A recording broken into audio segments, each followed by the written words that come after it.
You look like 6 months pregnant after you're eating. This video is for you. My name is Amu. I'm a registered nurse. I practice in Toronto, and I personally suffer from IBS and SIBO, and I am on my healing journey.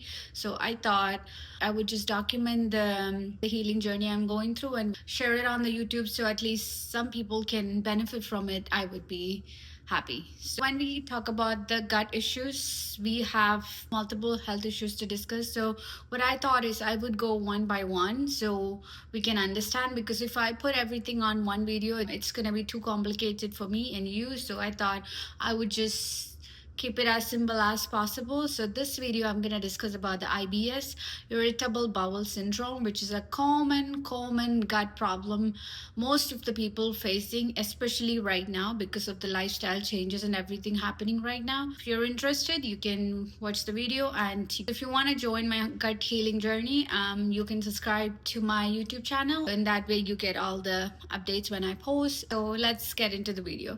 First of all, let me share how I was diagnosed with IBS. When I was doing my PG, I was doing my studies and I'm working on the side, right, as a part-time. So I never used to eat properly on time, which happened for 2 years. And then all of a sudden, one day in an afternoon, I had some lunch, which I usually have nothing new, my regular homemade food. And then all of a sudden, right after I eat, within like 10 minutes, I get a severe pain in my stomach. I used to have diarrhea and vomiting long back when I was in my nursing school, but after that, I never had any issues. So all of a sudden, I get this stomach pain. What I was thinking is maybe the food I had was not really good for me, so that's why this is happening. I just let it go. And the next day, same thing, I had first meal of my day, and then it just started the pain. And it was really bad. It's like somebody stabbing in my stomach, and I couldn't really tolerate the pain. Then every single day when I eat, this happened, and then my belly started bloating. So these are the two symptoms I had first. Then I understand that it's not going well. So what I did is I went to a doctor. He said it might be gastric ulcer. Let's just do a colonoscopy and see if we can find anything. So we done the colonoscopy, and it turns out to be I have gastric ulcer. So that's why this pain is happening. Once you get the gastric ulcer, that's the start of many gut issues in your life. So unfortunately, I got the gastric ulcer, and it just started the process for me. Even though I'm an RN, I don't really recommend taking so many medications for everything. I am kind of a traditional person, so my mother always used to say, if you bring pills to home, the disease will come to your home.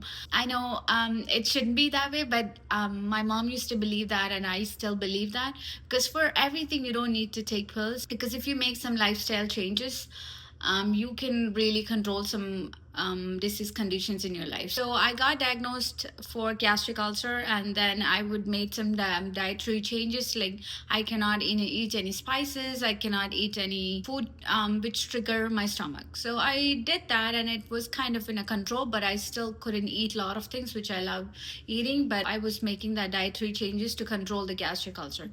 So after a couple of years, again, this happened. I will eat, then within 10 or 15 minutes I will get pain, and the moment I eat, within 10 to 15 minutes my stomach will go like I'm 6 months pregnant. That's where I understand that something is wrong again with my gut. So I had my own research, and I went to the doctor and finally found out that I have IBS. Because I'm a healthcare professional, it was easy for me to understand what's happening. But if you are not in a healthcare related field, I would say rather than doing your own research and treatments, it's always better to go see a healthcare provider, and they can do tests and they can diagnose and they can give you treatment to control this.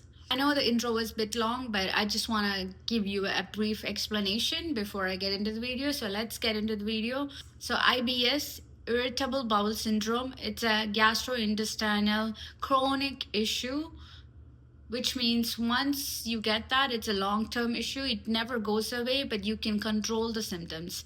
I have IBS for a couple of years, and I don't think it will go away, but with the lifestyle changes, you're able to control the symptoms. And the main fact is this affects more women than men.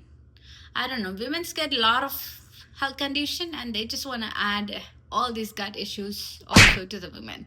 That's crazy. Main symptoms of the IBS is abdominal pain, bloating, diarrhea or constipation. Each individual has different kind of IBS. Some people get IBS C, which means you have constipation. Some people get IBS-D, which is diarrhea. Some people get both. So it depends on each individual. What usually happens when we eat is you eat the food, it goes through the digestive tract and it goes to the stomach, and from there it goes to the small bowel and then go to the large bowel. That's how the process happens.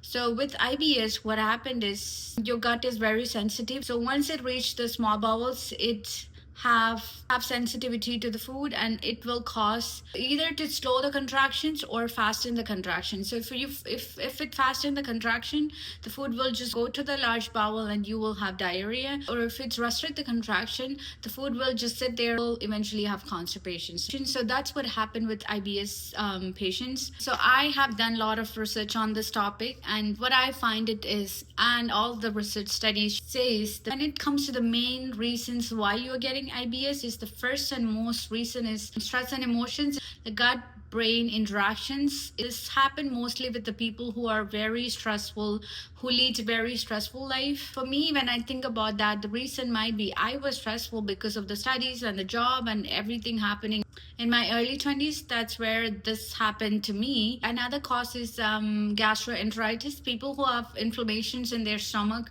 like peptic ulcer, gastric ulcer, or any other kind of inflammation in their stomach, they happen to have IBS. And certain medications, when people take certain medication, that would affect your stomach lining and will cause you to have IBS. So when it comes to the symptoms, main symptoms are abdominal pain, bloating, diarrhea, constipation. These are the common symptoms of IBS, but that can be manageable with medications and treatments. But when you have symptoms such as fever, sudden weight loss even without doing any exercise or diet, you're losing a lot of weight, and blood in the stool, these are the three symptoms. You have to be very careful. If you see any of the symptoms, you have to reach out to your healthcare provider and let them know that this is happening, so they can figure out if there is any further complications happening in your gut. How to diagnose IBS? So mainly healthcare provider would be easily able to diagnose IBS with the symptoms you have. These days, mostly everybody get to have IBS because of the lifestyle they have, or the stress level they have in their life. But sometimes what I happen to see is sometimes the healthcare provider will misdiagnose you because this same symptoms you have in different kind of gut issues.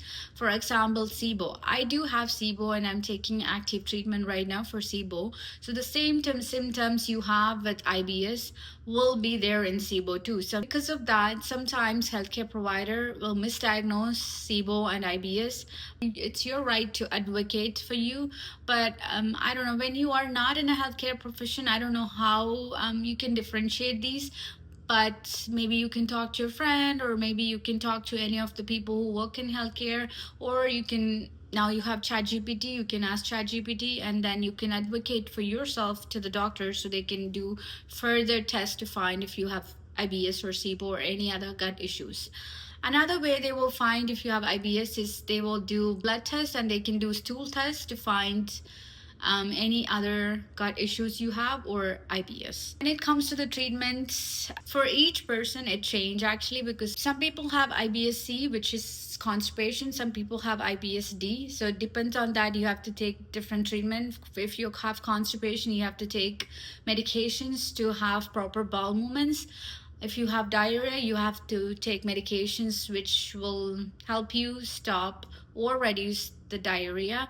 So that's two different medications, but healthcare provider would be able to prescribe that for you. And you can take pain medications. They can prescribe pain medication for the terrible pain you have. The pain you have with IBS and SIBO is it's like somebody stabbing inside your stomach with a knife, and it just keep happening. It's so hard to manage, but once you get used to it like me, then it's just part of your life. You just go with it. but sometimes it can be very, very, very painful, but it can be manageable with medications. But personally, me, I don't take any medications. If I get the IBS pain, I don't take any medication. I just go with it. I just do some warm ups. I just do some exercise, which I'm gonna share in my upcoming videos. That's how I control my pain. Once you're diagnosed with IBS, you have to make a lot of lifestyle changes. One thing is reduce the stress and anxiety. For that, sometimes people may not be able to reduce the stress and anxiety when you're in the middle of everything. So you can go for either antidepressants or anti-anxiety pills. That I wouldn't recommend, because stress and anxiety can be controlled with a lot of lifestyle changes and therapies, but I wouldn't recommend the medications. But if nothing works for you, then the medication would be the only solution for you, and you can go for psychological therapies, which will help you reduce the stress and anxiety. Then the main thing you have to do is finding the food triggers. Some food will trigger you very badly and cause you have stomach pains, so you have to make a list of that. You can't even predict which food will trigger you, because each person might have different kind of food triggers. Recently I find out that I cannot eat sugarcane drinks. I can't eat sugarcane. Recently I had stomach pain when I had this sugarcane juice. Then I'm like, that's one of my favorite thing to drink, but now I can't drink that anymore. Maybe eventually in the future, but for now I can't drink that. And then avocado, that's one of the healthiest fruit in the world, but I cannot eat because that's one of the food triggers in my list. When I eat avocado, then I get the bloating and pain. Then I had to completely cut that off my breakfast. So it's very important for you to find what food triggers your abdominal pain and bloating, and completely avoid that until you control your symptoms.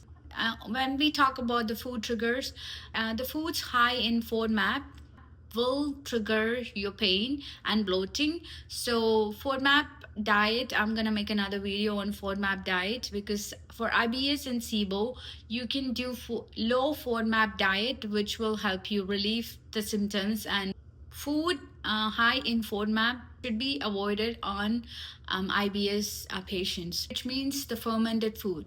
For example, I cannot eat dosha anymore, because dosha is a fermented food. You ferment that dough and make that dosha, right? So I cannot take that anymore. Whenever I eat dosha, that's one of my favorite food. Whenever I eat dosha these days, I get stomach pain and bloating. So I stopped that since couple of months. So these are the lifestyle changes you can make, and plus taking the medication will help you control the symptoms to an extent. But the sad part about people who are living with IBS is it wouldn't go away. Like some weeks you go without having any symptoms. Sometimes for a month you wouldn't have any symptoms or bloating, but some months every single day you might have, every other day you might have. So it's just a chronic issue. With the lifestyle changes, you can control the symptoms. That's all we can do. When I do my research, I heard people who have completely cured the IBS. That's very good news, but I am not really sure about that. But maybe people are able to, but I am not there yet. I still have symptoms because I do have IBS and SIBO. So I still have symptoms and I'm still in my gut healing journey. So I didn't reach there yet. So maybe one day we should be able to. But for now, what you can do is make these lifestyle changes. So this is all about IBS. I hope you find this video helpful. And if you have anybody in family who have IBS and struggling with IBS, you can send this video to them. And thank you for watching the episode 1 of my gut healing journey. And stay tuned for the upcoming videos.